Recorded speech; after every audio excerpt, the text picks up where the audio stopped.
In the 1950s, Sweden, like many other countries, found itself in a pretty tough spot.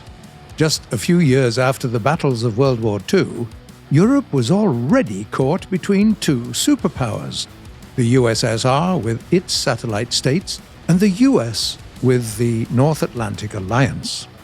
The Swedes stayed neutral in the previous conflict and weren't going to pick a side this time either.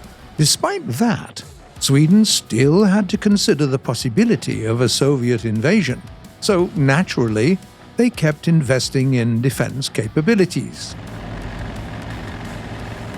One of the biggest things they needed was a domestically produced tank, suited for use in the mountainous terrain of their country.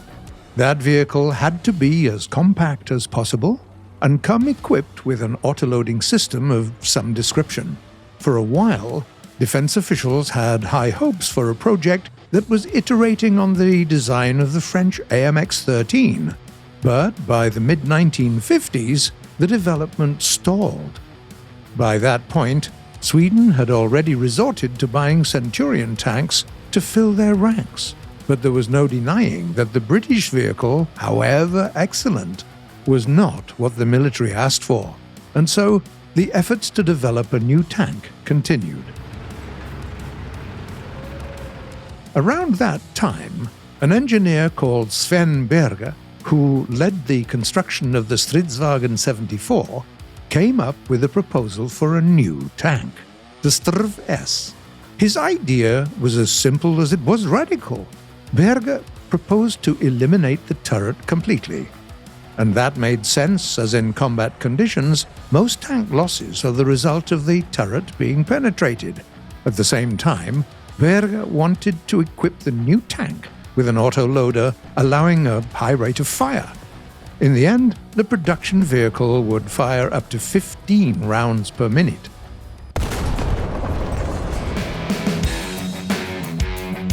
The design only became more radical as the development went on.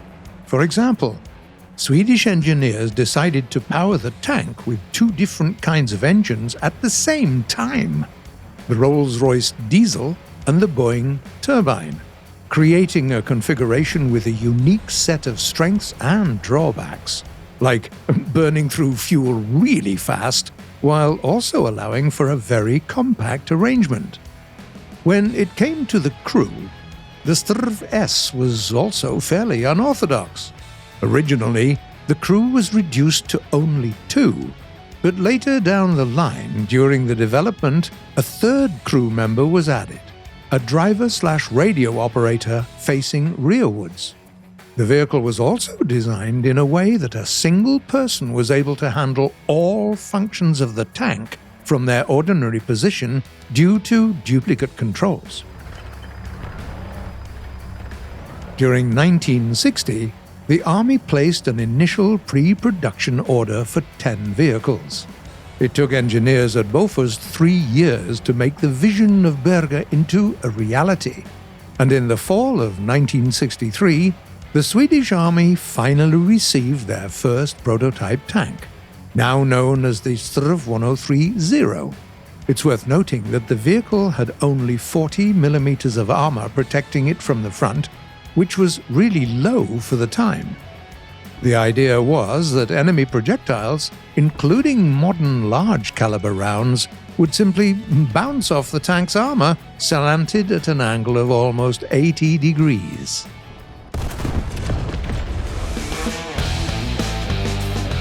The tank was adopted in 1967 as the Stridsvagn 103, or the Strv 103 for short. 103 in the name from being the third tank with a 10cm caliber gun accepted into Swedish service. The previous 2 were Swedish Centurions, the Strv 101 and the Strv 102, all 3 vehicles serving together up until the early 1990s. Despite the obvious comparisons to SPG designs of the World War II era, like the German Jagdpanther, the Swedes were adamant at classifying their new vehicle as an MBT, with full intention of using it in this capacity both in defense and offense. Full production of the Strv 103 started in 1967 and ended in 1971 with 290 vehicles delivered. In the following decades, it received numerous upgrades, including a new fire control system and a more powerful Caterpillar engine replacing the Boeing turbine. The Strv 103C variant is considered to be the most advanced model of the series. It was given additional protection against heat projectiles, more powerful engines, a new laser rangefinder, and a new FCS. The Strv 103 was finally retired in the 1990s when it was replaced with the German Leopard 2. But it's pretty clear that this unique vehicle did more than enough to earn a place in the halls of fame. The way it's armored and operated, its turretless design, its engine configuration. There's still not a single tank quite like the Strv 103. And even though this unusual MBT never saw combat in real life, you can test it out in War Thunder, where it's waiting for you at ranks 5 and 6 of the Swedish tech tree. And if you're already an experienced user of the famous S-Tank, share your experiences and stories with us. That's right. What is your way to use it effectively? As an MBT? An ambush vehicle? Tell us in the comments below. We'd love to learn your secrets.